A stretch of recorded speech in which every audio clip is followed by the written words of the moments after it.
Dando prosseguimento ao 10º Workshop de Tecnologias de Redes POP-BA, continuaremos com o painel Redes Acadêmicas de Próxima Geração. E aí eu convido para essa apresentação a senhora Yara Machado, diretora de Pesquisa e Desenvolvimento da RNP.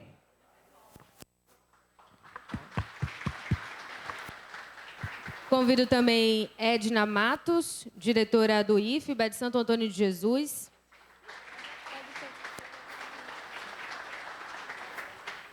Peço só para os meninos da produção organizarem aqui as cadeiras. E temos uma participação remota também do Jerônimo Bezerra, que é diretor associado de TI da Florida International University. Vai participar aqui remotamente. Ele já está pronto?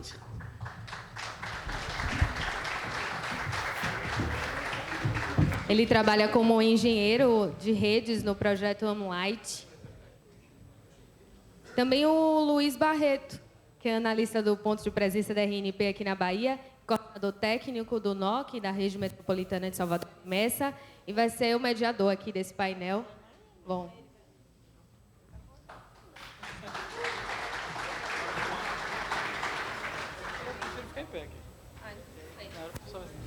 Bom dia, pessoal. Vamos dar continuidade aqui à fala e às provocações muito pertinentes que o professor Nelson Preto trouxe. E aí a ideia desse painel é a gente tratar um pouco dessas redes universitárias da nova geração, né? Trazendo os contextos local, contexto também nacional, o que é que está se pensando no país, e também essa visão internacional, né? Do que é que o mundo está falando sobre essas redes universitárias de nova geração. Eu vou começar o painel, sem mais delongas, eu vou...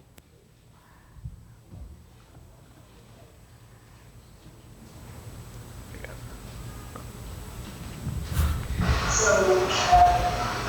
Opa! Oi. Oi. Vamos lá. Então, a gente vai falar um pouco sobre o esforço no local, aqui em Salvador, né? Relativo à remessa, tá? Para aqueles que não conhecem ainda, a remessa ela é a Rede Metropolitana de Salvador, é uma infraestrutura de rede ótica representada nessa imagem e que a gente interliga diversos atores, diversas instituições acadêmicas, públicas, privadas, instituições de saúde que também desenvolvem pesquisa e bastante relevante hoje no nosso contexto local aqui em Salvador. Mas, antes da gente falar das redes de nova geração, vamos voltar um pouquinho, vamos falar da geração anterior, em 2005, que foi o momento da concepção dessa rede, né? Em 2005, a RNP ela apresenta, né, a iniciativa Redes Comunitárias de Educação e Pesquisa, Rede Comep, e em Salvador começam as articulações que levariam à construção dessa rede que vocês viram há pouco, né? Então, naquele momento, quais que eram os desafios, quais que eram as demandas acadêmicas que uma rede precisava responder, né, lá há 15 anos atrás? Bom, primeiro delas, era preciso promover conexões realmente de banda larga, né? A gente buscou o nosso histórico e nós conseguimos ver que a média de link de conexões até o Pop Bahia aqui na universidade, ela era de 4 megas. A gente conseguiu um histórico da conexão do Instituto Federal da Bahia, aqui num outro bairro. Então, imaginar um link de 4 megas para uma universidade inteira, a gente está falando só de 15 anos atrás. Olha que diferença que a gente vê hoje, né? Isso lá atrás já era um gargalo e hoje é praticamente inviável você ver um tipo de conexão como essa para uma universidade. Uma outra demanda que era preciso responder era garantir essa alta disponibilidade de conexão e, consequentemente, de serviços. Porque se hoje a conexão à internet ela já é fundamental, lá atrás também era, né? Era importante, era preciso garantir que essas redes, esse serviço ele fosse disponibilizado o tempo todo, né? A gente precisava ter essa alta disponibilidade. E, por fim, a garantia da conexão dessa última milha das unidades aqui de Salvador, unidades acadêmicas, até o Pop Bahia. Muitas vezes a gente não conseguia nem provedores que viabilizassem esse tipo de conexão. Bom, e aí, passado quase 15 anos, quais são os novos desafios que são apresentados para a gente no cenário acadêmico? Antes da gente tentar responder isso, vamos lembrar um pouco, assim como o professor Nelson fez aqui, o que é que a gente tinha, o que é que a gente viu de mudança nesses últimos 15 anos?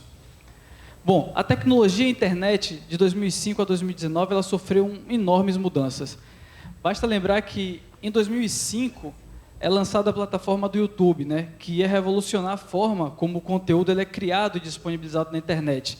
Até então a gente via ali basicamente os sites sendo textos, né, e o acesso era basicamente a leitura de textos. E aí surge essa plataforma que vem e revoluciona a forma como a gente entende a internet e a gente relaciona com esse conteúdo. Poucos anos antes, né, eram lançadas as redes sociais, aqueles muros que o professor Nelson aqui trouxe muito bem. Eles eram começados a ser construídos poucos anos antes, né?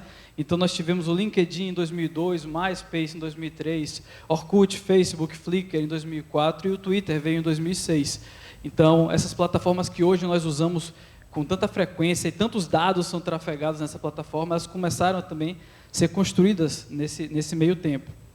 Os aparelhos celulares, eles não eram tão smart assim, né? Acho que muitos tiveram um aparelho como esse da imagem, era basicamente ligar e mandar mensagem de texto e jogar o joguinho da serpente lá, né, que também tinha.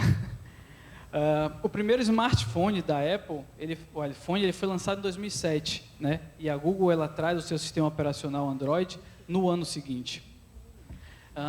Nesse período também nós tivemos o acesso à internet ampliado no Brasil, né? Os domicílios com esse acesso eles saíram de 13,6% em 2005 para pouco mais de 57%, né? O que ainda é um número a ser melhorado, mas você vê o grande ganho, né, desse acesso à internet nos domicílios. Bom, então, em 15 anos, nós nos tornamos uma sociedade mais conectada, né? A popularização do acesso de banda larga, o advento dos smartphones. A evolução da internet popularizou a produção de conteúdos que exigiam dos usuários e dos técnicos cada vez mais banda. Então, são vídeos, redes sociais, fotos. As tecnologias, elas evoluem. Então, a gente começa a falar sobre tecnologias de Full HD, de 4K, 8K, o que gera mais e mais dados sendo trafegados, né? E a ampliação do uso da tecnologia de participação remota, cada vez mais utilizada, né? Vídeos, conferências, conferência web, videochamadas, o telediagnóstico, as palestras de defesas acadêmicas que a gente viu popularizar bastante no meio acadêmico, né?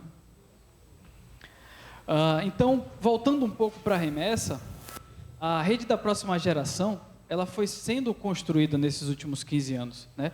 Então, começou a ser realizada em 2005.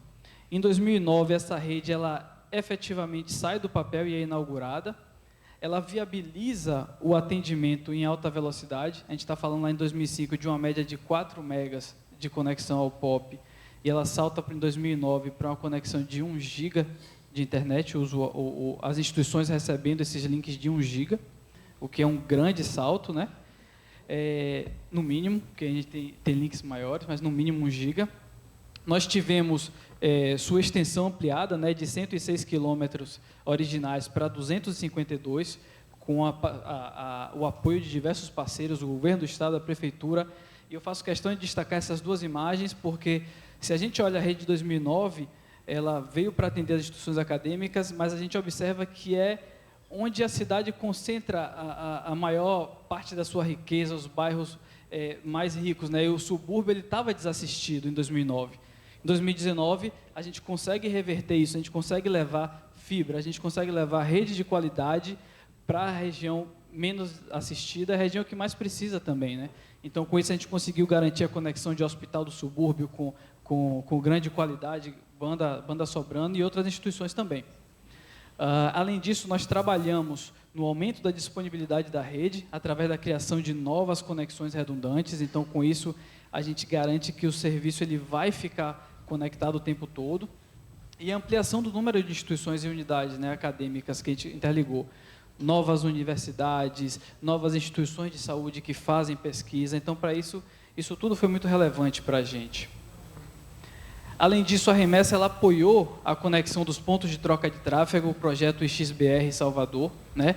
E com isso, a gente teve a qualidade do acesso otimizada, porque antes, quando um usuário queria consultar, por exemplo, o conteúdo do Jornal à Tarde, que é um portal local, ele tinha que navegar pela internet, o fluxo de dados, ele ia até São Paulo, onde estava o dado, e voltava até a Bahia, até o usuário.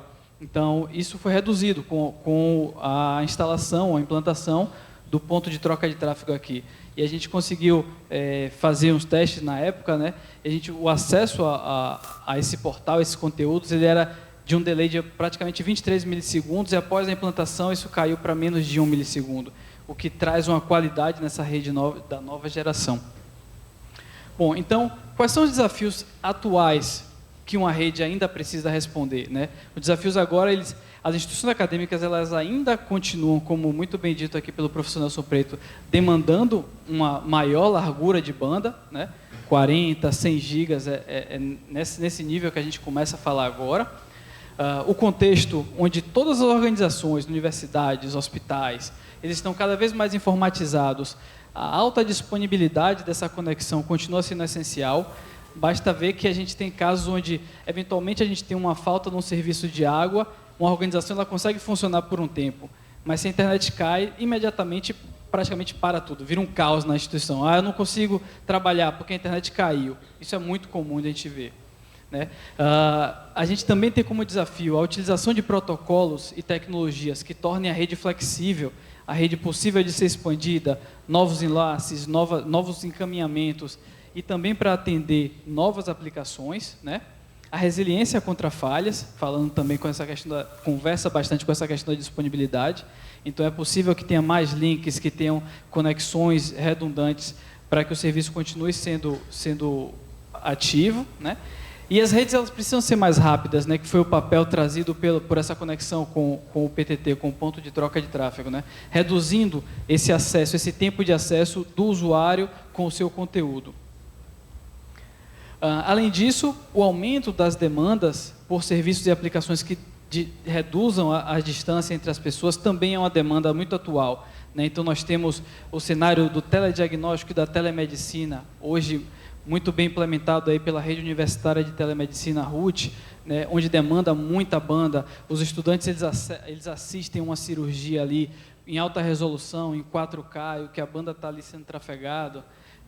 O backup entre as unidades via rede, né? Então a unidade tem várias unidades e esse backup eles trafegam ali via rede. Portais de conteúdo em vídeo, como eu comentei bem, né? O YouTube ele veio trazendo essa revolução, mas nós temos na rede acadêmica também exemplos ali do vídeo @RNP, do vídeo aula @RNP, né?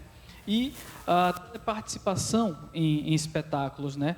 O professor acabou trazendo aqui para a gente o exemplo da Neogibá, fazendo a transmissão simultânea aqui entre a sede deles do Parque do Queimado e a reitoria da UFBA. O exemplo ele foi de tanto sucesso que a gente replicou isso no último Fórum RNP, ocorrido há poucas semanas, e a gente ousou mais, né? A orquestra ela continuou no Parque do Queimado, aqui em Salvador, mas a gente teve um músico tocando em tempo real, sincronizado, lá em Brasília. E foi um sucesso, as pessoas puderam assistir lá, e o experimento ele foi de muito bom gosto. Então, como conclusão que eu trago, a Remessa ela foi criada para atender às necessidades da rede acadêmica, e após quase 15 anos de concepção, ela continua a olhar para a comunidade e notar o que é preciso, quais são as demandas que ainda se anseiam, né? Está sendo concluída nesse ano uma consultoria que está analisando essa rede, seu histórico e as necessidades que a comunidade tem, né? A fibra ótica ela continua sendo o meio capaz de suportar as crescentes demandas das tecnologias que não param de evoluir, e a Remessa ainda hospeda hoje o projeto Bambu, que é uma rede experimental que faz pesquisa sobre experimentos e aplicações para as redes das próximas gerações. Bom, era isso que eu tinha. Obrigado. Eu vou agora passar a palavra aqui para os próximos panelistas.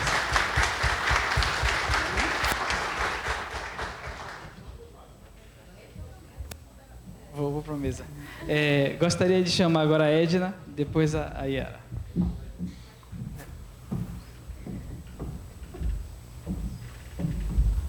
Bom dia a todos e a todas. É um prazer estar aqui, principalmente depois de ter ouvido o professor Nelson Preto e ter fortalecido mais ainda essa nossa disposição de continuar construindo redes e dentro de uma perspectiva cidadã e não técnica. Vamos contar só uma historinha rapidinho, né? Quando eu cheguei em Santo Antônio de Jesus, ou melhor, nós chegamos, eu e Humberto, quem não conhece, Humberto, coordenador de rede, ex-coordenador de redes do IF Baiano, e a quem eu convidei para, junto comigo, enfrentar o desafio de implantar o IFBA de Santo Antônio de Jesus. Ele estava voltando para casa e eu estava indo pela primeira vez àquela cidade. E, ao chegar lá, tomar contato com a cidade, eu cheguei para a Claudete e disse: Claudete, lá dá... O que a gente faz para colocar Santo Antônio de Jesus no programa Cidades Digitais? Ela: calma, Edna, a gente vai tentar resolver isso. E aí a situação econômica mudou, e esse nosso sonho de conectar, de fazer a grande rede colaborativa comunitária de Santo Antônio de Jesus ficou um pouquinho guardado, porque a gente precisou cuidar da nossa sobrevivência. Passado isso, no início de julho, nós estivemos aqui para os 10 anos, né, a comemoração dos 10 anos da remessa, e Nelson Preto, diretor da RNP, estava aqui falando. Nelson Simões, desculpe, já estou trocando os Nelsons. E aí o nome de Santo Antônio de Jesus apareceu lá no slide, ele falando sobre a parceria com a Chesf.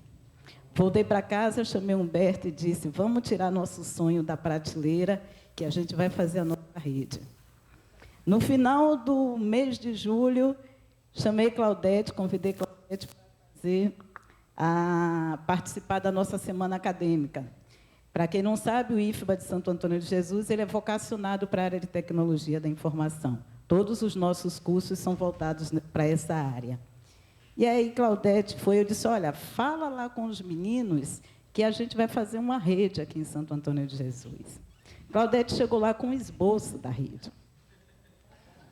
E disse para a gente: quero pronta, hein? Uma semana depois, Claudete estava mandando um e-mail para mim, dizendo: e aí, Edna, cadê a rede? Eu, poxa, chamei Humberto novamente e disse: olha, a gente tem experiência, a gente participou da remessa, eu participei da Rede VASF, então vamos começar a articular. E aí convidamos o nosso amigo ali, Anderson, gestor de TI da UFRB, nosso amigo Bruno, gestor de TI da UNEB, e dissemos: vamos sentar para fazer essa rede. E é assim, mais uma vez, desafiada por Claudete, que a gente vem tirar o sono de Grisende. Bom, quem é Santo Antônio de Jesus? É uma cidade que polariza 3 territórios.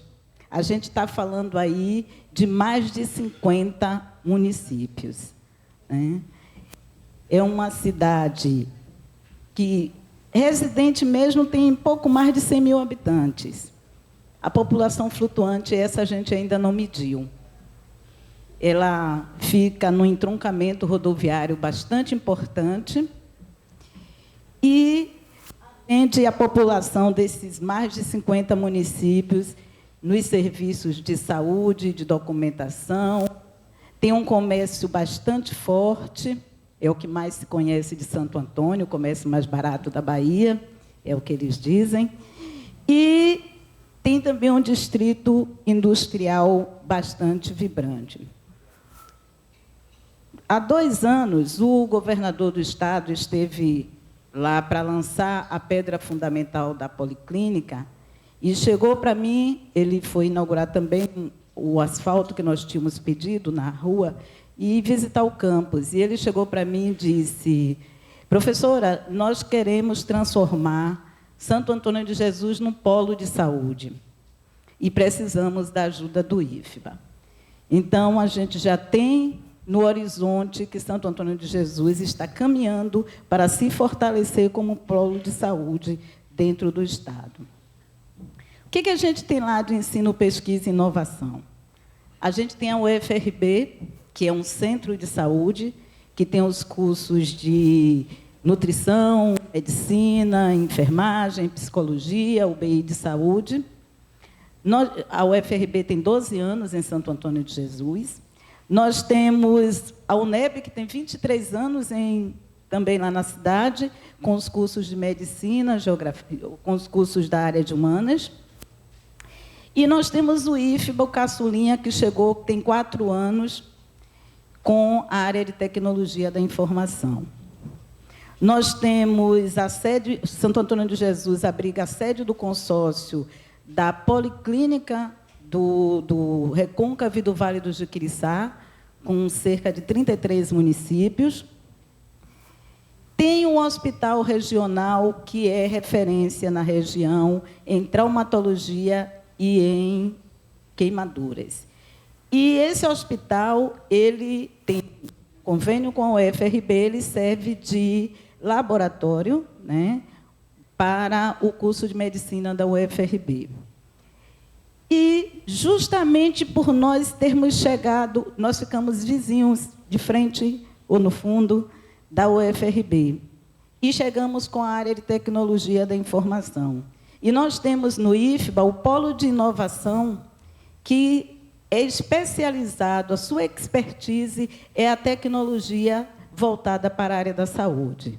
Casamento perfeito. Chamamos o polo, convidamos o polo e sentamos e fizemos um convênio com a UFRB. E isso já pensando na perspectiva do convite do governador, que queria o IFBA ajudando o polo de saúde. Só que nós não somos da área de saúde, nós somos da área de tecnologia. Então, qual é o melhor caminho? Juntar a nossa tecnologia e trabalhar em conjunto com a saúde.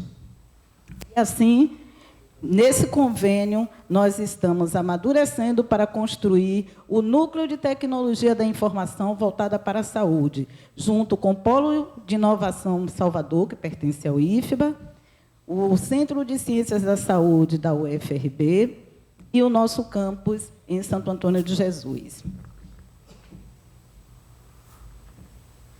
Os objetivos da rede são... Eu não vou nem ler esse daqui, porque Nelson Preto já falou para que serve a rede, né? E para que a gente vai trabalhar para criar essa rede. Então, eu não vou me repetir. O nosso cenário, né, o que fez a gente se movimentar, claro que foi a parceria com a CHESF, né, que nos deu um ânimo. E a gente ainda torce para que o projeto Rede Giga da Bahia ganhe um impulso e, pelo menos através das redes comunitárias dos municípios, das regiões, as micro-redes, a gente forme essa grande rede no estado da Bahia. Nós sabemos que não apenas Santo Antônio de Jesus, mas outros municípios estão se movimentando para construir suas próprias redes comunitárias. Quais são as nossas possibilidades de parceria lá em Santo Antônio?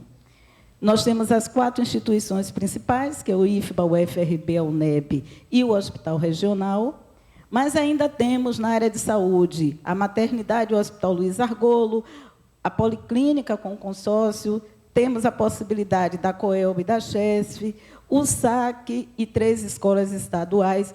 Observe que nós limitamos apenas a instituições que têm endereço próprio, por isso não tem muitas instituições do município. Tem a prefeitura, a biblioteca municipal, 3 escolas, 3 secretarias municipais e as escolas municipais também. A Polícia Militar, que fica ao lado do hospital, a Polícia Civil, o Corpo de Bombeiros, que fica ao lado da Prefeitura, o Ministério Público Estadual, a Defensoria Pública, o TRE, o Ministério Público do Trabalho, o Fórum, a AGERB e o DETRAN. Todas essas instituições, elas estão no traçado que nós precisaremos construir para unir as 4 instituições principais lá em cima. Esse foi o desenho elaborado aí por nosso colega Humberto. E vamos ver se eu consigo identificar, né?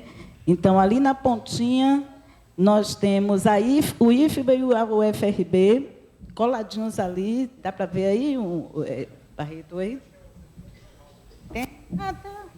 Por que tinha um mouse? Então, aqui nós temos o IFBA e o UFRB coladinhos, um colado no outro. Aqui é a Policlínica. Aqui é um parque, que é um outro projeto que a gente está tentando alavancar lá em Santo Antônio de Jesus. Então, a gente segue esse traçado e vem aqui para o Hospital Regional, e ao lado tem a Gerba e a Polícia Militar. Depois temos aqui 2 escolas estaduais e a gente vai caminhando, que é para chegar aqui, ao UNEB, colocando as nossas 4 instituições. Como a ideia, né, Grisende, é chegar até a CHESF, a gente foi caminhando até chegar aqui à CHESF. Então, observem que esse nosso traçado ele atende praticamente todo o município, mas são apenas 17 quilômetros de fibra, uma bobagem, um trocado, né? A reserva técnica, a laminha do projeto, como diz o professor Anderson. Então, esse é o nosso desenho. Nós estamos em articulação ainda, inspirada por todo o trabalho que Claudete fez com a remessa. Nós estamos nas articulações com as instituições. Já tivemos uma primeira aproximação com o Hospital Regional. Conhecemos aqui Helena, da CESAB, Ernesto, da SECT, que já estão convidados já para começar a se articular com a gente. Já sei que Grinaldo também está conosco, e nós sabemos que todos eles são muito importantes para a gente captar recursos. Então, a RNP, a SECT, a CESAB, a Secretaria de Segurança Pública, a Secretaria de Educação, a Prefeitura Municipal de Santo Antônio, o Consórcio de Saúde Reconvale e recursos próprios de demais parceiros. Nesse mapa ainda não está fechado. Nesse mapa ele ainda não está fechado, por exemplo, com as instituições privadas de educação, por um motivo muito simples. A maioria dos locais eles são alugados, mas nós iremos procurar a FACEMP, o Pitágoras, a Faculdade Pitágoras e a Unifacs para conversar sobre isso. Também ainda não estão aí as escolas particulares, que são muito fortes, mas, como eu falei, nós estamos no início das conversas. Essa é a nossa equipe de articulação, Edna, Humberto, o professor Kleber, que não pôde vir, do IF Bassage, Anderson, o gestor de TI da UFRB, André, cadê André? A André está lá atrás, que é o nosso analista do Centro de Saúde da UFRB, e Bruno, gestor de TI da UNEB. Comecei com um time forte, que é para poder a gente esquecer. Procurei um padrinho, que foi Gorgônio, que é de Santo Antônio de Jesus, e que vai nos ajudar muito, sem falar na nossa madrinha amor, que é Claudete. Muito obrigada, gente. Qualquer coisa, muito obrigada, agradeço pela atenção. Bom, dando continuidade, nós vamos agora ter a apresentação da Yara, mostrando um pouco do que a RNP pensa para essas redes acadêmicas de próxima geração.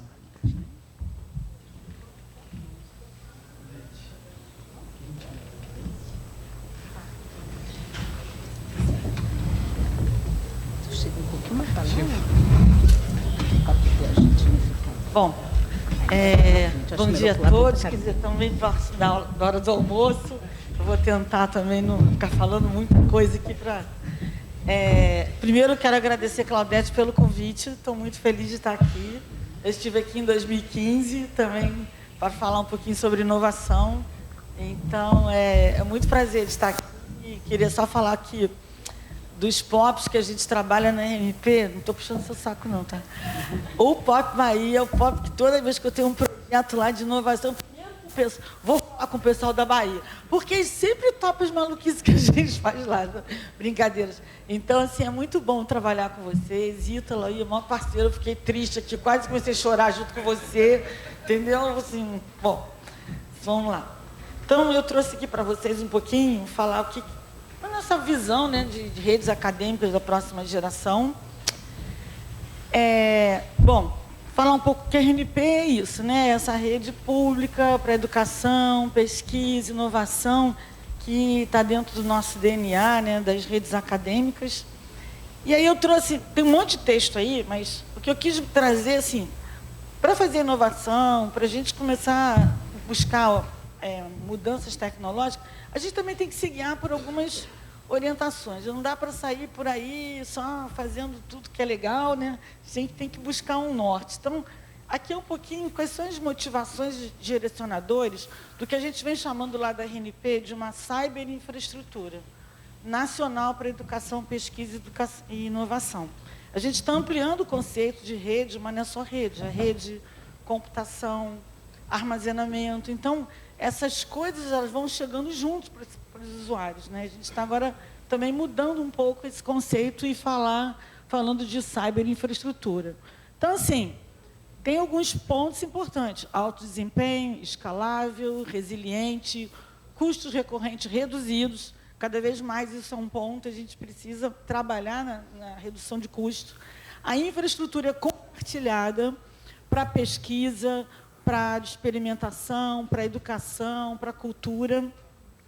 Uso e reuso de recursos digitais e como fazer isso de forma rápida, e, enfim, com compartilhamento e transformar não ter ociosidade na rede, na cyberinfraestrutura. Acesso a qualquer lugar em distintas plataformas, ou seja, transparência de acesso nas plataformas, sistema distribuído de larga escala e suportado por essas redes de alto desempenho, para apoiar a parte também da científica e a ciência, que a gente chama hoje dos grandes projetos de pesquisa no Brasil. Segurança, identificação, autorização de acesso a recursos e pessoas e coisas. Cada vez mais esse mundo vai ficando complicado. Tem que dar acesso para quem, como, o que pode fazer, enfim. Yuri está lá olhando para mim, ele sabe disso. E a gente também tem que atender requisitos de vários tipos de aplicação. É a telemedicina, é a biodiversidade, é o meio ambiente, é o professor, é o pesquisador, é um monte de gente querendo usar redes de formas diferentes. Então, essa rede pode dar conta de tudo isso, né? Então, assim, nesse desenho, eu falo um pouquinho de uma visão que a gente tem lá da rede, né? Ou seja, eu tenho ali, não está dando para ler, mas seriam as nuvens, vamos dizer, a nuvem da RNP, lá o Compute RNP, e eu posso ter uma nuvem da Amazon, nuvem de outros provedores, e eu tenho esse backbone, né, em torno disso. E a gente tem também a rede borda, que é o Network Edge. E eu tenho também o Customer Presence, que seria os CPEs. E isso tudo tem que estar integrado, tem que cada vez mais ficar transparente o acesso e a ideia é que você diminua cada vez mais o tempo entre essas transições e traga mais para perto do cliente, o que é importante. Então, eu peguei um exemplo aí de uma CDN, onde eu vou ter o Media Converter, o Storage aqui na nuvem, eu posso ter lá na borda o servidor na ponta, lá na ponta do cliente, ele não tem que ir lá dentro da rede para fazer isso. Então, como é que organiza isso, né? Aí, tudo virtualizado, utilizando essas conexões. Então, a gente está falando dos nossos 27 POPs, 1.522 instituições conectadas. Como organizar isso, né? Bom, então a gente tem lá um macroprocesso que a gente chama de desenvolvimento tecnológico, onde a gente vem, onde a gente vem trabalhando algumas ideias. A gente tem um programa lá chamado Internet Avançada, e os tópicos que a gente vem trabalhando é esse: infraestrutura definida por software, a SDN, desagregação, white box, monitoramento, gestão de identidade, testbed, 5G, inteligência artificial, blockchain. Eu não vou falar de tudo isso, tá? Vai ficar aqui 2 horas falando, mas eu vou falar um pouquinho de algumas coisas que é importante E fazer um gancho também com a palestra do Ítalo, né? Que ele listou lá a questão do white box. Aí eu vou falar mais um pouco sobre isso. Bom, quem aqui sabe o que é um white box? Já ouviu esse termo? Só para ter uma ideia. Tá, ok. Bom, minha visão é a seguinte: definitivamente a evolução das redes, ela inclui na nossa agenda o white box. O que é um white box, né? A gente hoje tem nossas caixas box, que a gente está chamando Juniper, Cisco, proprietária, nada contra os fornecedores, tá, gente? É uma questão de conceito. São caixas pretas, né? Então, se você quiser colocar o seu sistema operacional, toda vez que você tem que fazer uma mudança, uma aplicação de um patch, você precisa do fornecedor, você entra no roadmap dele, você tem pouca flexibilidade. Então, você acaba não conseguindo ter controle. A ideia do white box é você ter caixas abertas e onde eu vou poder permitir que as redes acadêmicas tenham um pouco mais de independência de fornecedores, suítes, dos roteadores e suítes, maior controle sobre os appliances da sua rede, explorar a utilização da programabilidade do plano de dados, que foi um negócio meio que o Ítalo comentou aqui, e os casos de uso relevantes para a nossa comunidade, né? Mas isso é uma coisa, realmente uma oportunidade? Então, mostrar aqui um pouquinho, né? Hoje, um switch, um roteador, ele é capaz de executar diferentes sistemas operacionais de uma rede. No caso de uma caixa fechada, não. É aquele sistema operacional do fornecedor. No white box, a ideia é que sim. Então, a ideia é você separar o hardware do software, né? E você começa a ter independência dos hardwares de redes tradicionais. E aí vem a ideia da desagregação entre o sistema operacional da rede e hardware. Essa ideia para vocês é nova? Vocês já viram isso acontecer antes, no passado?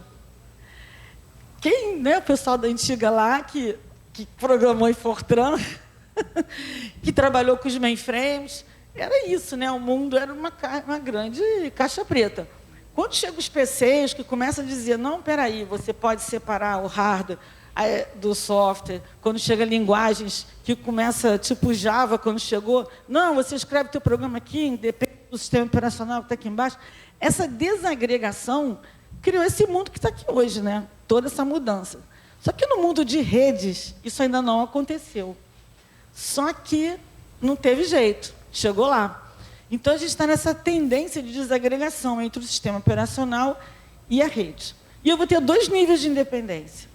Uma independência do hardware, ou seja, eu vou mudar de fabricante de hardware, mas não vou mudar meu software. E o outro, contrário. Eu vou mudar o meu sistema operacional, mas não vou mudar meu hardware. Então, essa que é a ideia, tá? Esse equipamento ali, ele vai virar uma caixa aberta, onde eu vou poder fazer formas diferentes. Isso aqui é um exemplo, né? A gente hoje, nos nossos equipamentos de rede, você tem lá a aplicação que roda lá em cima de um sistema operacional. Então, essa aplicação é desenvolvida pelo fornecedor da caixa. E embaixo lá você tem CPU e o ASIC. A gente está migrando para um modelo onde eu vou ter programas de controle, controladores, vou rodar um Linux e eu vou ter lá um x86 com ASIC. Então, aquilo a gente chama de um white box. E aí você pode ter alguns modelos. Então, lá na RMP, o que a gente começou a fazer? A gente montou um projeto, que eu vou falar um pouquinho mais lá na frente, que é o infraestrutura definida por software, e a gente começou a testar alguma dessas caixas. Então, a gente hoje montou uma rede, vou mostrar o desenho depois para vocês, são 13 equipamentos. A gente montou todos eles com modelo super server, micro, e utilizando um acelerador também. A gente está colocando, né, Ubuntu 18.04 e Open vSuite. E a gente, então, instalou, né, em 13 POPs esses white box. E a gente já tem alguns resultados, né?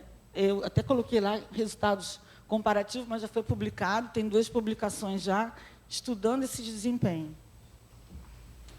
Bom, alguns comentários. Eu acho que o white box não vai substituir nossas caixas Juniper Cisco, tá? Num primeiro momento. O que vai acontecer, não sei, pode haver grandes transformações, mas eu já posso começar a mover alguns serviços específicos para essas caixas. Então, eu vou começando a entrar com esse ambiente lá na minha rede. A gente ainda tem um caminho longo pela frente, e necessário. Só lembrar que o Linux não substitui Solaris em um ano. Essas mudanças elas vão acontecer, mas ela tem uma forma de acontecer e você precisa ter certeza. Agora, o ambiente é VUCA, né, gente? É volátil, incerto, complexo, ambíguo. Então, a gente está toda hora acompanhando e vai mudando. Então, a gente tem que ficar atento a essas oportunidades. Existe, sim, uma redução de custo interessante.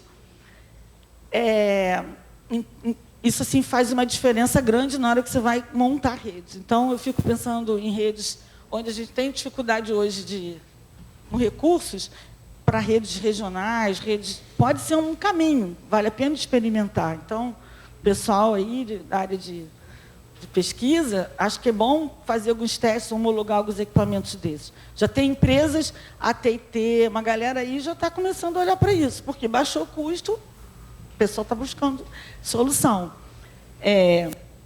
E eu acho que tem uma oportunidade de inovação muito interessante, porque na hora que eu separo o hardware do software, eu posso começar a criar minhas aplicações e não depender do fornecedor A, B e C para poder colocar nessa caixa.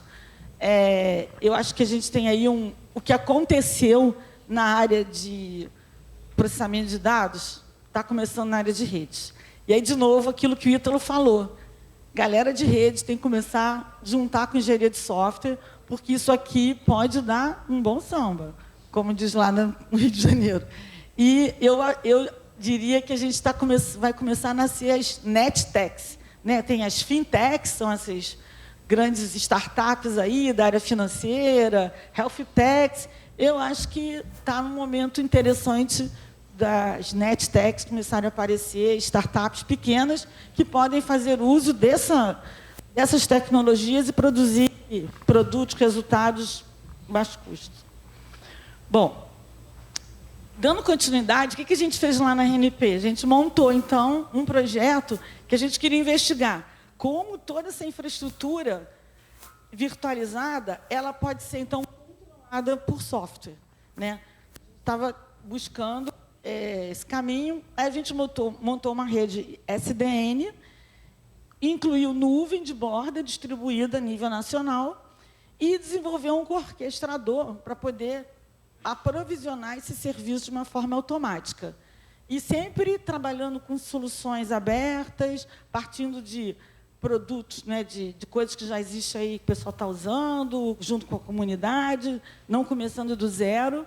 E a ideia era dar suporte à evolução das aplicações e serviços nesse paradigma de nuvem híbrida, misturando o público e privado, a infraestrutura, a SDN, a NFV. E, bom, aí a gente montou essa rede aí. Não sei se está dando para ver, ficou muito claro. Mas aqui tem o backbone da RNP, ficou meio ruim. O fundo ficou cinza, não apareceu. Então, a gente montou em 13 POPs, né? POP Bahia está lá. A gente montou esses white box. Então, assim, a gente já colocou essas caixinhas nesses POPs e, em cima dessa caixa, a gente tem um orquestrador. Então, eu posso construir diversas topologias diferentes em cima disso. Então, eu vou criando várias redes virtuais. O conceito é de você ter várias redes virtuais em cima de uma infraestrutura física. Então, eu posso ter uma rede específica para o... Ixi, acabou meu tempo? Eita. Eu posso ter uma rede específica para atender uma determinada comunidade, que vão ter determinados requisitos diferentes de outros. Essa nuvem de borda, então... Bom, essa rede, a gente está usando esses white box com porta de 10 GB, que criam essas redes virtuais, com isolamento, banda garantida e o tunelamento até lá o cliente. E na nuvem de borda, a gente tem servidores de alto desempenho que permitem alocar esses recursos computacionais. Então, eu não dou mais só a rede para o cliente, eu dou a rede e já dou a máquina virtual para ele, onde ele vai instalar a aplicação dele. Então, ele não vai ter que ficar se preocupando em ter o endpoint e tudo mais, entendeu? Ele usa essa infraestrutura que é compartilhada. E o conceito é, chego lá, aloco, uso, não quero mais usar, desaloco, o outro usa. Então, eu compartilho, né? Meio naquela tentativa de eu não tenho um equipamento meu para chamar de meu. Agora, eu tenho um equipamento compartilhado. Essa que é a ideia. E as redes, então, têm vários planos, visões. Isso aqui, rapidinho, que a gente fez com o equipamento, o orquestrador, a gente utilizou o OpenVSuite, Docker, Kubernetes, todas essas coisas aí, quem é da área de TI conhece, e a gente construiu, então, em cima de tudo isso. Esse software foi desenvolvido lá na RNP, com o pessoal lá da gente mesmo, lá da DPD, usando metodologia ágeis, e a gente, então, fez 2% no ônus, né? A gente já partiu do ônus com o controlador existente, fez lá uma customização. Bom, então, com isso, a gente acha que esse ambiente ele permite a alocação dinâmica da infraestrutura e inovar nos processos de desenvolvimento, e aí você começa a falar de DevOps, integração dos ciclos de desenvolvimento, enfim, fazer com que essa coisa seja mais rápida. Lá na RNP, a gente está buscando a convergência entre a TI, serviços, soluções, sistema corporativo, porque ainda é muito compartilhado as coisas. Está na hora da gente começar a juntar tudo. E criar também especialistas nessa área de cloudificação das aplicações de infraestrutura. Como é que eu passo para a nuvem as aplicações de infraestrutura? Não estou falando das aplicações normais do cliente, essas aplicações mesmas que a gente utiliza dentro da rede. E trabalhar com microserviços, pipelines de CI/CD, containerização, enfim, todo esse mundo de coisas aí. A gente hoje tem a visão de paradigma que a gente hoje tem produção ali, RNP produção, IDS seria esse ambiente que a gente criou, e o que a gente vê como tendência, tá? Então, hoje a gente tem um paradigma de nuvem, a gente acredita que essa nuvem ela agora vai para as bordas, que é nuvem de borda, e a tendência é que essa nuvem seja nativa mesmo, junto com os próprios equipamentos. O pipeline de desenvolvimento, a gente pensa num desenvolvimento contínuo, né? E infraestrutura as a code. A arquitetura de software vai para o monolítico, para o microserviços e orquestração de microserviços, cada vez mais componentizando. Computação, máquinas virtuais, container já é uma realidade e, no momento, N-Cloud. Eu não sei mais onde é que está isso. A minha aplicação pode estar rodando um pedaço numa nuvem, lá no data center, o outro pedaço dele está na nuvem, que pode estar no meu celular, vai distribuindo isso. Armazenamento local pré-distribuído, a rede black box, vai para os white box, até chegar numa desagregação mais, até nível de rede ótica. E bare metal, tem a gerência local, gerência remota e, no final, a orquestração. Isso é uma visão que agora vocês veem que isso aqui mistura software com rede pesado. Acabou. Gente, desculpa, mas não vai dar mais. Não tem como. Vai ter que programar, isso é uma realidade, não tem como fugir mais disso. Sinto dizer. A gente tem algumas explorações de cenários, parte de machine learning, então a gente está fazendo um trabalho com o POP de Santa Catarina, do Rio Grande do Sul, para a gente ver os fluxos que tem distribuído na rede, né? Como que eu consigo fazer Desculpa. Como é que a gente consegue ter a visão correlacionada, que é muito difícil correlacionar eventos na rede. O NFV, né, que a gente também está vendo como que pode criar um CPE virtual. Tem um projeto com o pessoal lá do POP do Rio Grande do Norte, da Paraíba. A gente tem também um outro projeto de uma nuvem OpenStack com alta disponibilidade em demandas do POP. Então, como que seria ter nuvens espalhadas? Ou seja, as máquinas... Hoje a gente vê que todos os POPs têm recursos de computação. Será que a gente não podia tentar enxergar isso como uma nuvem e integrar esses recursos e poder usá-los, distribuídos? Sim, aqui o conceito sempre é compartilhar. E compartilhar necessita de orquestrar, agendar, distribuir, controlar, enfim, gera um monte de problema. É muito legal a ideia, mas é complicado na prática. Então, a gente está tentando trabalhar nisso. E a gente também está participando lá no Supercompute desse ano para tentar como é que orquestra isso pelo mundo. A gente não quer só compartilhar aqui, a gente quer compartilhar também com o pessoal aí fora. Finalmente, eu tenho o Fibre, que é um testbed que a gente montou em 2011, que ele hoje está em produção. A gente tem 16 instituições conectadas. O projeto Bambu, que você citou aqui, Edna, ele é primo do Fibre, eles nasceram também parceria. Isso aqui tem ajudado muita gente a entender como oferecer a infraestrutura de maneira ao cliente final. Então, isso aqui como é que funciona? O usuário vai lá, ele entra numa interface web, ele seleciona onde que ele quer construir a rede dele, aí ele fala, eu quero uma máquina virtual aqui em Pará, outra em Goiás, outra no Espírito Santo, e ele diz como é que ele quer construir a topologia, ele manda para o software que a gente chama de um Control Framework, e ele vai lá e conversa com cada equipamento, constrói a rede para ele, entrega, ó, IP esse, está aqui, você pode abrir o seu SSH e instalar seus produtos lá dentro. Então, isso ele acabou o experimento dele, devolve os recursos para o sistema e o sistema aloca para outro. E aí você consegue ter um ambiente reutilizável. Então, ele funciona como um laboratório também, né? A gente está com desdobramento agora com a indústria 4.0. Então, a gente também vai incluir agora umas impressoras 3D, sensores, para poder facilitar.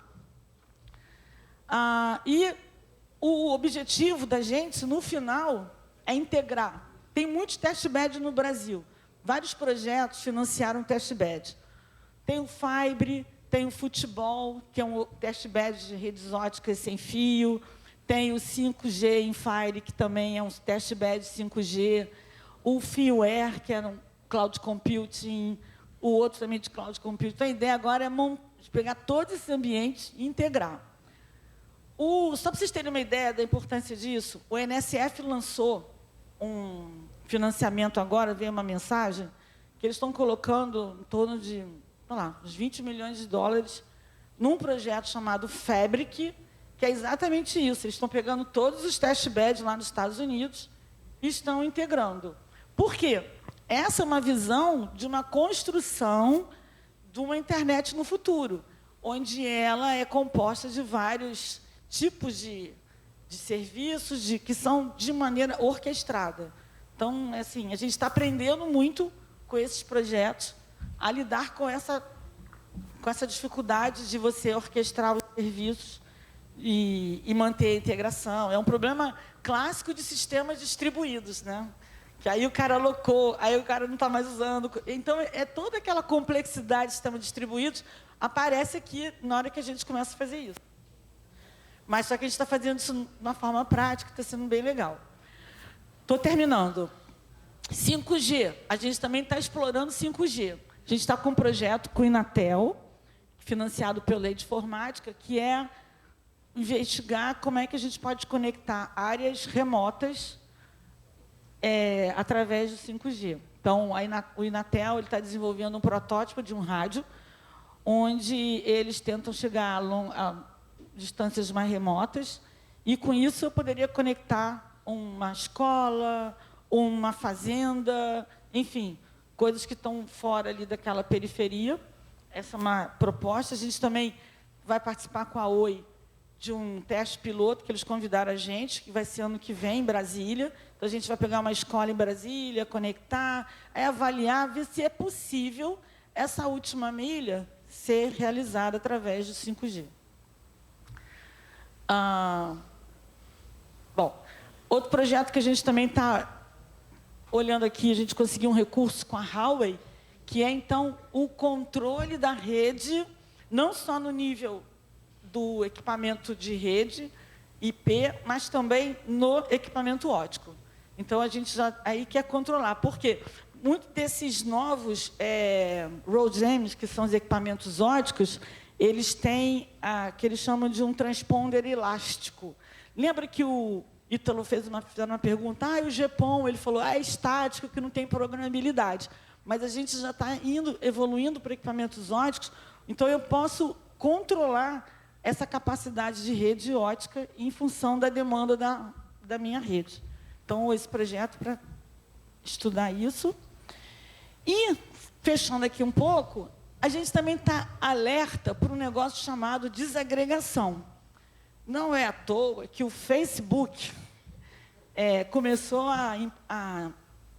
montou um projeto chamado TIP, Telecom Infra Project. Ele lançou esse projeto em fevereiro de 2016, onde a ideia é desagregação de hardware e software, transporte e acesso. Esse grupo está buscando resolver esse problema na camada óptica. Então, eles não querem só desagregar o white box, camada de switch, roteador. Não, eles querem descer lá na camada óptica. E o projeto funciona o seguinte, nesse grupo tem operadoras, desenvolvedores e o pessoal que desenvolve hardware. E aí eles desenvolvem uma especificação e um desenvolvedor fala assim, ok, um provedor, eu vou desenvolver esse protótipo. E ele desenvolve o protótipo e todo mundo testa. Então, tem um projeto que é exatamente esse aqui. Na linha óptica, tem o MUX, o amplificador, o transponder, todas essas caixinhas que estão em verde serem abertas. Ou seja, não ser de um único fornecedor. Na rede óptica, esse problema é pior ainda, porque você compra um sistema inteiro de um único fornecedor. E não tem jeito. Você comprou de um, vai comprar só daquele. E isso, só a existência desses projetos já diminui os custos. Só o fato de existir a possibilidade de ter assim já diminui os custos. Então, esses projetos são importantes por conta disso, né? E aí a gente está montando um projeto junto com o CPD para montar um test bed para validar esses conceitos. Já existem alguns fornecedores desses white box óptico, né? Alumento, Adva, Edgecore, Fujitsu, Equinox, Xanops e outros. Os próprios fornecedores estão percebendo que eles têm que ir para esse caminho. Então, eles também não é aquela coisa, o fornecedor vai barreirar. Não, eles estão enxergando que vai. Eles começam a ter o que eles chamam de white box de marca. Então, tem o white box da Juniper. Então, é isso. Eles vão o negócio está acontecendo. Então, assim, só voltando aqui, a gente está acompanhando muito esse ambiente e eu acho que isso aqui é um tema interessante. Quem tiver interesse em participar, acompanhar esses projetos, pode falar comigo. A gente tem todo o material. Meu trabalho agora é conseguir dinheiro para tocar esses projetos. A gente tem várias ideias. A RNP ela tem acesso à lei de informática através do PPI. A gente também é credenciado no CAT. Então, empresas interessadas em colocar recursos de PPI em projetos com a RNP, a gente tem interesse nesses temas. E, para finalizar, a gente tem no radar também os temas como blockchain. Né? A Fabíola até estou participando com a gente de algumas discussões. Faz sentido ter uma blockchain acadêmica? Eu não sei responder essa pergunta. Né? Ou pode não fazer sentido, ou apenas a gente fazer parte de alguma blockchain. Não sei. A gente tem um caso de uso de diplomas digitais, que é um projeto que a gente está tocando junto com o pessoal da UFPB, e a ideia, então, é armazenar o registro do diploma nessa blockchain, que ela é um cartório, né? Então, eu tenho isso com uma certa preservação. Contratos também, que a gente pode colocar aí, tem uma série de aplicações. Cibersegurança, a gente está olhando muito a questão de gestão de identidade como paradigma. Então, tem identidade das coisas que a gente está buscando. IoT, no campus inteligente. Também a gente busca fazer projetos, tem uns projetinhos que a gente está começando lá com a UNB. E a inteligência artificial, a gente acha que a gente precisa tomar conta disso. A gente começa a se preparar, porque aí a coisa pega, entendeu? A inteligência artificial vai fazer um estrago, vai fazer uma mudança. Então, assim, tem que começar a preparar o pessoal, começar a investir em recurso humano, porque as coisas que eu tenho lido por aí, as estatísticas falam de uma grande revolução nesse tema. Então, a ideia é como usar isso em monitoramento, em segurança, inteligência no roteamento. A gente está com um projeto com a Microsoft, que a gente fez um programinha de P&D com eles, para tentar investigar um pouco isso. Bom, gente, desculpa se eu falei muito, mas eu tentei passar o máximo de informação.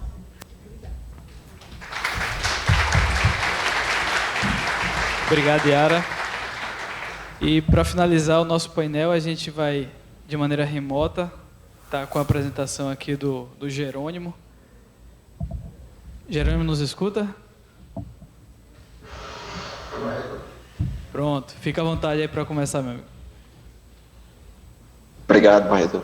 Obrigado, pessoal. Obrigado, Claudete. Obrigado, pessoal do POP, de novo, pelo convite. Mais um ano que eu consigo participar de forma remota. Muito feliz por estar participando desse evento. Aniversário de 10 anos. Um evento que começou com uma reuniãozinha de nada. Que acho que nem o mais otimista de todos nós ia pensar naquela época de que hoje, 10 anos depois, o evento ainda ia existir, ia estar do tamanho e da responsabilidade que está. É bastante gratificante ter feito parte dessa história. Eu queria, a pedido do pessoal da organização, falar um pouquinho, né, do que a gente tem visto aqui de evolução das redes acadêmicas, o que a gente tem visto no sentido de tecnologias implementáveis. E eu vou dar um foco um pouquinho mais nas questões mais curto prazo, coisas que a gente consegue implementar nos 3, 4 anos seguintes. E eu vou fechar fazendo uns paralelos com as apresentações do Ítalo, da Yara, do professor Nelson também. Então, eu queria dar um contexto para aqueles que nunca viram sobre o nosso projeto. O projeto que eu trabalho hoje, que eu estou responsável pelo projeto da Moonlight, é um consórcio que envolve a RNP, a Universidade Internacional da Flórida, a Rede Acadêmica de São Paulo, a National Science Foundation, que a Yara já comentou, a Associação de Universidades de Pesquisa em Astronomia, que é a AURA, a Rede Acadêmica do Chile e a Rede Acadêmica Latino-Americana. Então, todos esses estão envolvidos nesse projeto, todos esses, de alguma maneira, colaboram, seja financeiramente, seja com o pessoal, mas, de alguma maneira, há uma colaboração entre todos esses com o objetivo de criar essa infraestrutura que vocês estão vendo aí nesse mapinha da direita. Vocês estão conseguindo me ouvir direitinho?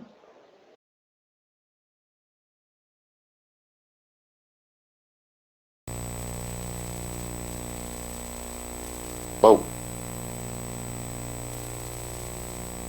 Então, dando continuidade, então, basicamente, o projeto da Moonlight hoje, ele é um ponto de troca de tráfego distribuído.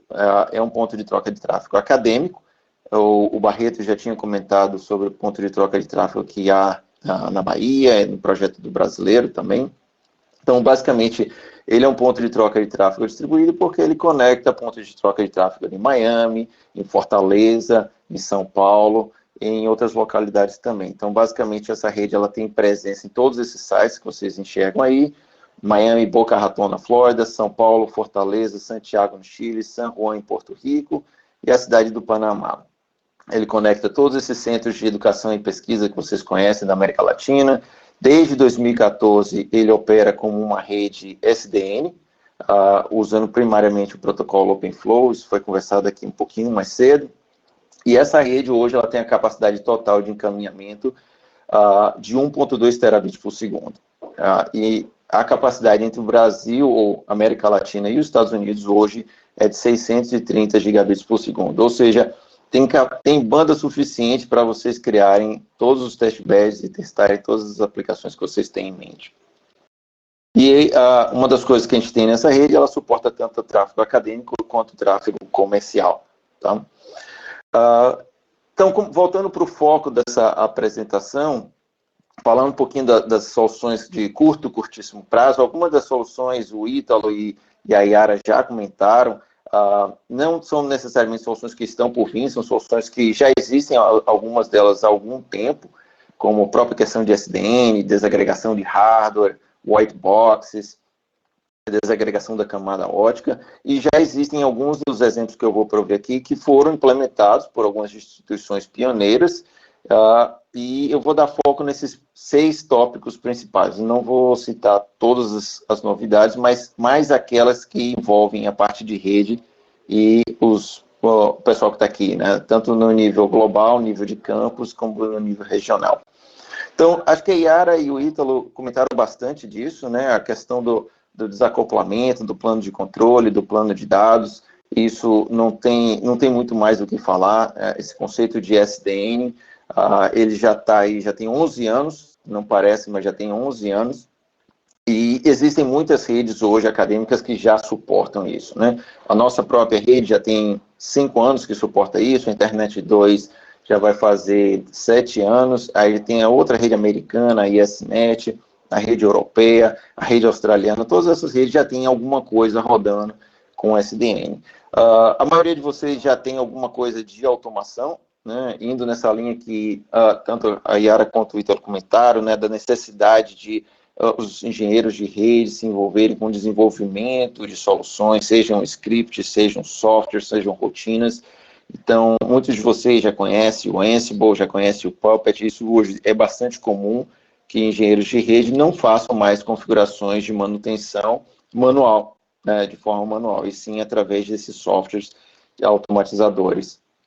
Uma outra abordagem bastante comum que a gente tem visto agora é esse conceito de SDX, né, que são os Software Defined Exchanges, que nada mais é que você pegar essas ilhas SDN, esses domínios SDNs, conectar eles através de pontos de troca de tráfego, e esse ponto de troca de tráfego também ser programável. Ou seja, você pegar uma rede como, por exemplo, a Internet 2 acadêmica, a Amlight e a RNP, se cada uma dessas for um SDN, a gente não quer que os serviços sejam em forma de ilha, né? A gente quer que esses serviços sejam fim a fim, e esses pontos de troca de tráfego, que é onde as redes se conectam, também precisam ser programáveis. E uma das questões que a gente tem visto bastante nessa área de programabilidade de rede não é criar uma rede programável para engenheiros de rede. Criar uma rede programável para que os pesquisadores, os cientistas ou os curiosos tenham abordagens mais simplificadas, mais abstratas para fazer inovação. Não necessariamente eles precisam saber todos os detalhes de como as coisas funcionam, mas às vezes ele só quer fazer, por exemplo, uma transmissão de dados, né? Então, é objetivo do Software Defined Exchanges que existam essas interfaces que sejam públicas, não só interfaces para gente de rede, mas também para pesquisador. Uma das questões que tem sido ganhado bastante evidência e tem sido fortemente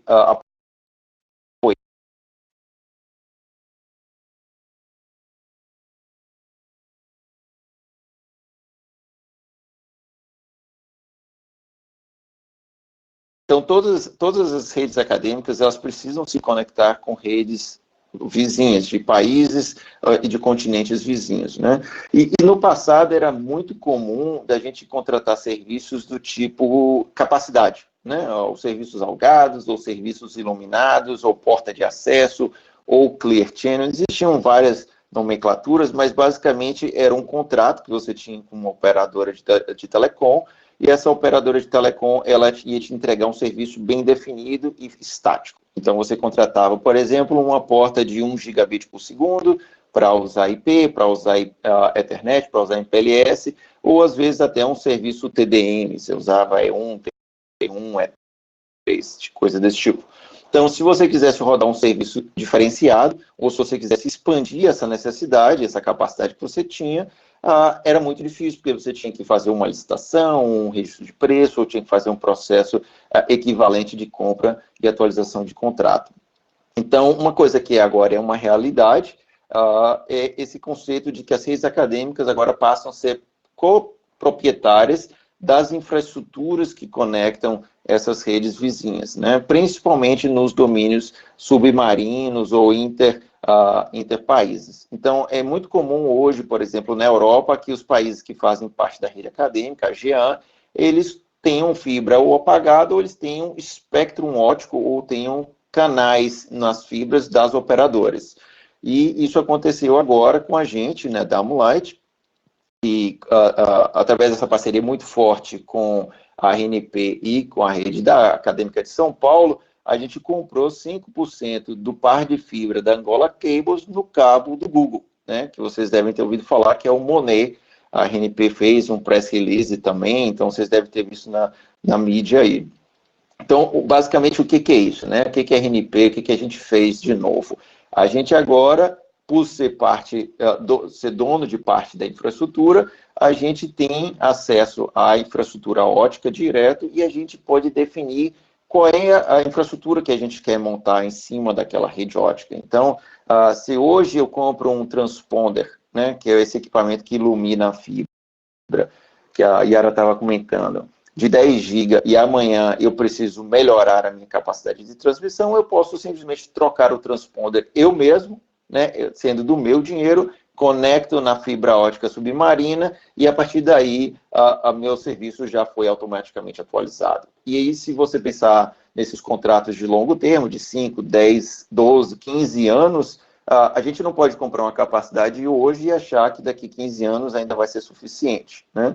Acho que o Barreto apresentou bem o caso de uso e da evolução tecnológica. Então, quando você tem Spectrum, daqui 10 anos você troca o equipamento, porque a infraestrutura continua sendo sua, basta que você troque ou de fabricante, ou mesmo de transponder, ou mesmo do transceiver óptico. Então, a gente comprou equipamentos da Ciena, subiu nossa infraestrutura no Monet, ativamos 600 gigabits por segundo, ou 3 canais de 200 GB, e a Arnet, esse mês também, anunciou que fez a mesma coisa no cabo que liga a Austrália aos Estados Unidos, um circuito de quase 12 mil quilômetros. Então, é a nova tendência, e a RNP também tem feito isso para apoiar o projeto dela dentro do país, né, comprando fibra, comprando espectro, porque essa é a tendência de futuro. E eu tenho certeza que o Grisente vai falar mais disso mais tarde. Uma outra coisa que eu queria trazer para vocês, que também é uma mudança de paradigma para a gente da engenharia de rede, é que não só a gente tem que agora se envolver com a parte de desenvolvimento em algum nível, mas a gente também agora precisa começar a se envolver com as aplicações dos usuários, no sentido de fazer parte e tentar otimizar os fluxos de trabalho científico, né, os Science Workflows. Então, hoje existem muitas aplicações, principalmente na área de físicas de altas energias, lá com acelerador de partícula, que gera muito dado, e esse dado tem que ser processado, e o dado é movimentado o tempo todo. Então, ele é processado num node, num data center, jogado para o outro, e processado novamente. Então, como tudo é muito longe uma coisa da outra, às vezes você quer processar e colocar em uma máquina que tenha maior capacidade de fazer conexão de rede. Então, esse conceito das DTNs, que são as Data Transfer Nodes, que são servidores de altíssima capacidade de computação, armazenamento e transferência, e até mesmo com GPU para fazer machine learning, isso está virando meio que uma obrigação das redes, né, dos provedores e dos pontos de troca de tráfego, de colocar essa infraestrutura para que seja utilizado pela comunidade inteira, né? Não é tão fácil quanto parece, a Yara comentou disso, né? Mas essa é uma realidade, porque alguns pesquisadores, né, às vezes dentro do campus da universidade, ele não tem acesso a uma rede de altíssima velocidade, seja por cabeamento, seja porque a própria instituição não tem essa infraestrutura. Então, se você coloca essa máquina pelo menos um pouco mais perto dele, ele consegue mandar do laptop dele para essa DTN, a DTN fica com a responsabilidade de depois escalonar e mandar para qualquer outro lugar no mundo. hoje elas tem placa de rede de 200 gigabits por segundo. Elas têm muito CPU, muita memória, tem discos que têm velocidade de escrita de 34 gigabits por segundo, para dar todo apoio a esses fluxos de trabalho acadêmicos. Além disso, tem virado meio que comum nas universidades, pelo menos americanas e europeias, você criar um domínio de rede, que eles chamam de Science DMZs, que é uma rede de ciência fora do firewall da instituição, que você teria máquinas com 40 GB, com 100 GB ou com 10 GB, mas são máquinas que conseguem utilizar toda aquela banda, né? Então, se ele precisa baixar algum dado, seja da NASA, seja lá do LHC, ele consegue fazer isso em altíssima velocidade, sem impactar o domínio acadêmico, o domínio administrativo da universidade, né? Então, criando essas redes que o pessoal chama de friction free, né? Que é onde o firewall não é um impeditivo. E só para dar um número para vocês, a National Science Foundation, desde 2012, tem patrocinado diversos projetos para revitalizar os campos das universidades, já investiu mais de 10 milhões de dólares nesse tipo de projeto, muitas vezes com soluções baseadas em SDN, né, que força o pessoal de rede dessas instituições a também suportar, a aprender a desenvolvimento. Uma outra coisa que acho que o Ítalo começou, também falou bem isso no início, a Yara também, essa questão dos white boxes, isso é uma coisa que tem muito potencial, não é para todo mundo, não só resolve todos os problemas do mundo, mas ele adiciona muita flexibilidade para alguns casos de uso que a gente precisa nas redes acadêmicas, né? Então, quando você tem um plano de dados programáveis ou um switch programável, você consegue ter a flexibilidade de criar um protocolo que vai revolucionar a maneira das coisas funcionar. Então, por exemplo, o Ítalo falou mais cedo de CN, NDN. Então, hoje é muito complicado você fazer uso qualquer inovação, qualquer novidade nos equipamentos legados, que, como o Yara comentou, eles são muito fechados, né? Eles não têm tanta flexibilidade. E com whitebox ou com switches programáveis, você consegue fazer esse tipo de coisa. Não necessariamente você precisa ter SDN para usar um plano de dados programáveis. Você pode comprar um plano de dados programáveis de um fabricante de terceiro e apenas utilizar se você não quiser passar por toda aquela complexidade de fazer você mesmo. Mas se você tiver time, tiver tempo e interesse, você pode fazer muita coisa legal. Então, no passado, quando foi criada essa ideia de plano de dados programáveis, faltava um componente muito importante, né? Que era o hardware. Onde é que você vai fazer isso? Eles criaram a linguagem, que é a linguagem P4, criaram os emuladores, criaram toda a infraestrutura para você testar, mas no momento de você levar para a prática, aquilo não era uma realidade, pelo menos não era uma realidade com escala. Então, 2 anos atrás, a Barefoot, que é uma empresa que agora pertence à Intel, montou um chip chamado Tofino, que esse chip ele era 100% programável e ele tinha excelente capacidade de transmissão de 3.2 terabits por segundo. Ou seja, você consegue comprar um switch com 32 portas de 100 gigabits e conseguir fazer a programabilidade sem perda de performance, né? Então, isso começou a dar uma mudança grande do paradigma, da visão como as pessoas enxergavam essa possibilidade do plano de dados programáveis, e agora existem diversos fabricantes que já suportam esse chip e que dão para você algum tipo de flexibilidade para fazer a programação. Ainda está longe de ser perfeito, ainda está longe de ser aquilo que vai resolver todos os problemas, mas é um passo muito interessante que já foi dado para a gente começar a tentar coisas novas. E um dos casos de uso primários da programabilidade, que o Ítalo comentou bastante mais cedo, é a telemetria por pacote, que uma das soluções se chama Embedded Network Telemetry. Existem vários nomes, tanto o consórcio do P4, do Open Networking Forum, como o IETF estão trabalhando nesses tipos de solução, que basicamente consiste em você adicionar a informação do estado da rede aos pacotes que estão passando pela rede, né? E qual é a beleza disso? É que você consegue fazer a avaliação de performance de qualquer e de todos os pacotes que passam pela sua rede.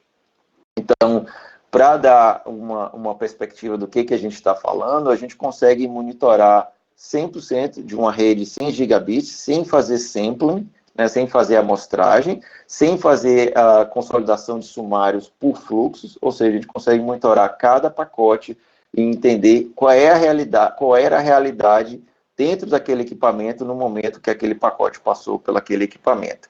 Então, uma das coisas que vocês devem ver muito, até mesmo dentro das suas casas, é que de vez em quando a internet fica lenta. Às vezes você começa a assistir um filme de Netflix e começa, se você for fazer um ping, você vê que o ping chega até 2 segundos, né? Então, o que é isso? Como é que você faz o troubleshooting desse tipo de coisa? E telemetria é uma ferramenta bastante importante para a gente, para ajudar esse tipo de troubleshooting, né? Então, no contexto da Amlight, a gente tem ficado bastante interessado nisso, porque a gente tem um projeto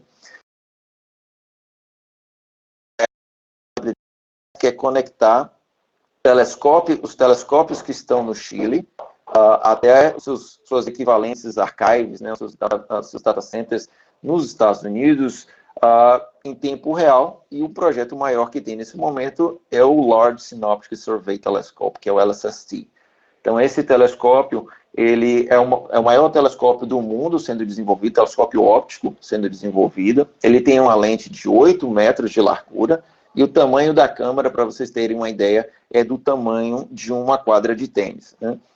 Então, essa é a foto da lente dele, e a ideia desse telescópio é ele tirar diversas imagens da metade do céu, do lado norte do Chile, e ao mesmo tempo mandar essas fotos para divulgar para a comunidade inteira, e isso tem a foto que está disponível em mim. Então, existem muitos pesquisadores que estão de olho nesse telescópio, porque ele vai ser um telescópio de catálogo, né? Ele vai dar informação do que está acontecendo no céu, mas ele não vai focar em nada específico, e quem quiser focar já vai ter um catálogo dizendo, olha, essa região aqui do céu está acontecendo isso, aponta seu telescópio para lá e veja se você acha alguma coisa legal. Então vai ser como se fosse o Google dos eventos astronômicos, e existe uma expectativa de que no céu aconteçam 10 mil eventos por segundo, né, que requerem atenção. E essa comunidade está bastante eufórica, e a gente tem a responsabilidade de fazer com que essa transmissão aconteça sem perda de pacote. Então estamos falando de um circuito linear de pelo menos 15 mil quilômetros, em que nenhum pacote pode ser perdido, ou se for perdido, eu tenho que dizer exatamente onde nesses 15 mil quilômetros esse pacote foi perdido.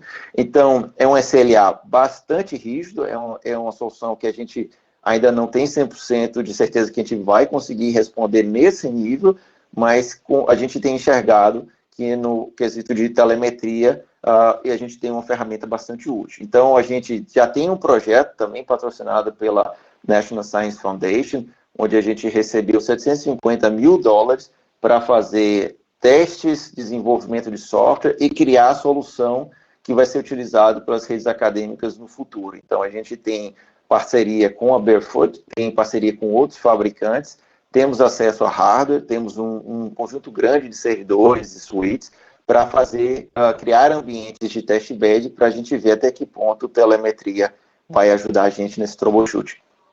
Então, só para dar uma visão bem simplista do que eu estou falando, eu estou mostrando aí para vocês uma fila de uma interface de um roteador que está passando 10 gigabits por segundo. Eu estou conseguindo monitorar todos esses pacotes que vocês estão vendo aí, isso tudo é menos de 7 milissegundos em termos de intervalo entre eles. Então, eu consigo ver exatamente o que foi que o switch fez, quanto tempo o switch levou, quanta memória o switch gastou naquele momento daquela transmissão. Então, a gente quer agora escalar isso para ter esse tipo de visão para a noite inteira e ver o que acontece. Uma outra coisa que a Yara tocou no ponto, que eu acho que a gente também está trabalhando isso agora, a gente também tem defendido isso por algum tempo, já temos publicações na área, é que a gente defende que aquelas redes acadêmicas que operam tanto na camada ótica quanto na camada de pacotes, elas deveriam juntar os eventos, relacionar os eventos de telemetria de ambas as camadas e não simplesmente ignorar. Então, hoje, as camadas de pacotes da maioria das redes, inclusive de grandes provedores, como a própria Microsoft, a Microsoft já assumiu que ela faz isso, não existe integração da camada de pacote com a camada ótica, ou seja, aqueles eventos que acontecem na camada ótica não são replicados, não são sinalizados para nenhum componente da rede IP, e por isso você não consegue antecipar os eventos, você simplesmente reage, né? Então, alguns de vocês sabem que, às vezes, uma fibra que vai dar problema, ela não dá problema imediatamente, ela começa a ter atenuação, ela começa a ter o bit error rate daquele transceiver começa a crescer, e às vezes leva uma semana para ela parar de funcionar. Então, por que esperar ela parar de funcionar para tirar o tráfego daquele link, em vez de, sabendo que ela vai estar indo no caminho de ter problema, por que não reagir imediatamente, né? Então, a gente tem um trabalho com a Ciena, a gente publicou no Submarine Conference em abril, onde a gente apresentou uma solução de como é que a gente integra a telemetria da rede de pacotes da rede de óptica, para poder fazer antecipação de falhas pensando no projeto do LSST. Então, no projeto do LSST, como eu não posso perder pacote, eu quero antecipar a perda de pacote. Eu quero saber que a rede está caminhando para um defeito e, a partir dali, tirar aquele fluxo do LSST daquele link e, com isso, mandar um técnico para resolver o problema da fibra e não perder um pacote sequer, tendo isso tudo de uma maneira bem organizada. Então, não só focar no provisionamento entre camadas diferentes, né? Então, no momento que você criar uma VLAN, você já também instanciar um circuito óptico entre dois pontos e já baseado nas demandas do usuário, mas também consolidar a telemetria de ambas as camadas para você ter uma gestão de rede mais eficiente. Aí, fechada essa parte de coisas de curto e curtíssimo prazo, que muita gente já está fazendo, questões do futuro, né? Ninguém comentou aqui muita coisa, mas rede de 400, interface Ethernet para host e para servidor e para roteador de 400 GB já é uma realidade, isso ninguém mais fica assustado mais. A questão agora é que levou muito tempo para a gente padronizar o 400 GB, a gente teve que recorrer a software e a tecnologias coerentes para poder superar os limites óticos das fibras óticas e dos componentes eletrônicos. Agora vem o desafio, quando é que a gente vai conseguir ter interface terabit por segundo, né? Indo pela linha da Yara, que a gente tem que ser mais econômico na hora de prover o serviço, mais sustentável, como é que eu consigo melhor aproveitar uma fibra e passar mais capacidade? Ter mais potentes. Então, tem um roadmap aí, né, tem uma estrada longa ainda para interface de 1 terabit, e eu acredito que não vai acontecer em menos de 5 anos, mas já tem gente que já está esperando isso lá para 2030, 2029, e isso tende a ser uma revolução bastante interessante, porque hoje a maioria das redes comerciais, elas são baseadas em 100 GB, né, e por mais que pareça que 100 GB é muito, quando você tem muito tráfego, aí você tem que começar a fazer de novo as coisas que a gente fazia no passado de engenharia de tráfego, começa a ter que fazer o link aggregation, e aí você começa a ter uma complexidade operacional muito grande, e fora que você acaba usando mais do espectro óptico com um monte de 100 GB. Então, as soluções de 1 terabit é o caminho mais para uns 5, talvez uns 10 anos. Já existem switches hoje que você compra de prateleira, white boxes, com 32 portas de 400 GB. A gente já brincou com eles no passado, esse ano a gente vai usar mais para o evento do supercomputing também. E saindo dessa linha da parte de questões físicas, né, tem aquelas questões de soluções, né, novas abordagens para redes. Então, existem diversas abordagens que gostariam de ter, que propor um modelo de rede quase de circuito quase determinístico, né, ou pelo menos de performance previsível, né. Então, por exemplo, já existem iniciativas chamadas DetNet, que propõem uma rede determinística em cima de Ethernet, usando qualidade de serviço, que já tem soluções para LAN, inclusive. Existem propostas de redes lossless, ou seja, redes que não perdem nenhum pacote, que você faz caching dos pacotes e aguarda por confirmação. E tem essas soluções que o Ítalo comentou aí pela manhã, que são, o pessoal chama de clean slate, né, que são soluções que começariam do zero propondo uma nova abordagem para ter acesso a conteúdo, né? Então, ICN e NDN são algumas dessas abordagens carro-chefe que a gente ouve aí nas discussões acadêmicas. Ambas, qualquer solução conhecida de Clean Slate hoje já estão muito longe de ser realidade. Já é uma coisa interessante ter essas discussões, mas são soluções para pelo menos 8, 10, 12 anos a partir de agora, né? Tem muita coisa para acontecer, mas é importante que existam esse tipo de iniciativas buscando como é que a gente pode fazer o que a gente precisa de uma maneira diferente. Então, pessoal, basicamente era isso que eu queria apresentar, só um pouquinho das coisas que a gente tem visto, que a gente tem trabalhado, e fico aberto para perguntas, tanto agora quanto na sequência, se alguém tiver algum comentário. Então, obrigado de novo pelo convite e estou à disposição, pessoal.